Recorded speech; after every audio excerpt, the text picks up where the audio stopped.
We have a call from someone who I guess we asked to call back, and that's Enoch in Pennsylvania. Welcome back to the show. How you doing? Hey, I'm doing pretty good. How are you guys? Well, I'm doing well. Happy. Good day. Yeah, so just calling back to give an update of where I was at now. I have recently actually become an atheist, and obviously this show has been a huge part of that for me. So just calling to say thank you. And there was a caller like a couple of weeks ago that was like, you know, what's the point of the show? No one's ever going to change their mind. And like, I'm definitely one of those people that thought never in a million years would I ever not be a Christian. And, you know, here I am, and never thought like this would happen, but it definitely is possible. And you guys are doing great work, and yeah. Well, that's awesome to hear. Yeah, I want to hear more. I'm going to, granted, obviously we've got a bunch of calls to take, and there's going to be other people to help, but hopefully that now that you've come out and acknowledged, hey, I'm an atheist now. So we appreciate the calls and the conversation. I hope you find community in your area, especially now that the world, I almost said the earth is opening up. That sounds bad. The world is opening up. Doesn't sound as bad.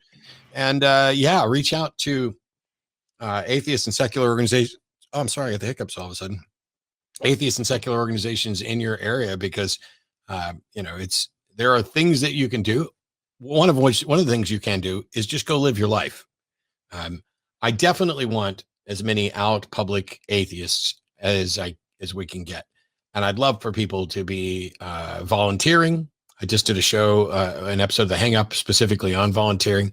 I'd love to find more people actively involved in the movement, but I'm also cognizant that some people who have had their lives controlled and manipulated by religion, when they find their way out, don't want anything to do with anything like that. They want to go live their life. Whatever you wind up deciding, Enoch, I hope you're doing the thing that's right for you. And maybe one of these days you'll make it down to Austin and hang out with us. Yeah, that'd be great. So what's the next step for you, Enoch? I don't really know. I mean, I've just it's been an adjustment.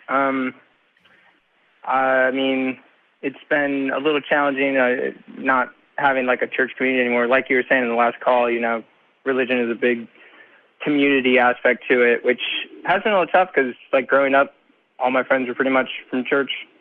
But right. I've come out like to like all my family and stuff. It was tough at first because my dad's actually a pastor, so there was a lot of obviously my parents were very disappointed, right. Not happy, but we're still they didn't like disown me or anything, so that's good. Yeah, that's very good. But, that's awesome. Yeah. So yeah, finding the new community is real important. Check Meetup, Facebook, of course, and find some local folks, or just do more secular activities. Pick up a hobby if you don't have one already, or expand your hobby and the people you do your hobby with, and do more secular stuff as well. And you can find community there because, activities that don't revolve around church, you don't talk about those things. So nobody really cares in many cases what church you go to. Although if you're in the South, apparently that's the first or second question they ask you. But, there's all kinds of stuff to do now that you have a Sunday freed up. And all that other time to go find more communities in things you're more interested in. Yeah, definitely. By the way, just because you're an atheist now, doesn't mean you're right, doesn't mean you're smarter, doesn't mean you're better, doesn't mean you have all the answers. And so keep learning, keep searching. And if you discover things, call in and share. If you run across questions that you're still having difficulty with or whatever else, call in and ask. We may not have the answers, but we might know someone who does, or it might just be worth knowing that maybe nobody has the answer to that particular question. And that those of us who are comfortable saying, hey, I don't know, are the only ones that are really being reasonable about it. But yeah, true. But on that note, thanks a ton, Enoch. I appreciate you calling back in to let us know welcome back to reality, and touch base with us when you've got something new. Yeah. Thank you. Bye. Have a good weekend, man. Appreciate it.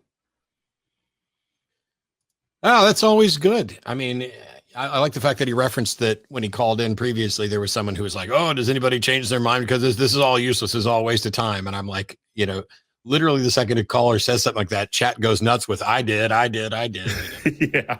It's funny. Yeah, I think most of the atheists I know are deconverted at some point. So yeah, I know very few atheists are truly lifelong atheists. Russell Glasser, who hosts the show, is a 4th-generation atheist. His son's a 5th-generation atheist. And I know a few others. And one of the things that's interesting is that some of the lifelong atheists, I remember Beth Beth gave a talk one time at a convention called Yes, We Really Believed That, because she got so fed up that the lifelong atheist would say, "Oh, no theist actually believed in a talking snake." Yes, some of us actually believed in talking snakes. Some of us actually believed in magical stuff. And it's dismissive and a problem when atheists suggest that theists aren't being genuine. There was somebody in chat who was like, "Oh, I don't believe that Enoch's an atheist now." Well, all right, fine. But you're not doing that based on skepticism as much as cynicism.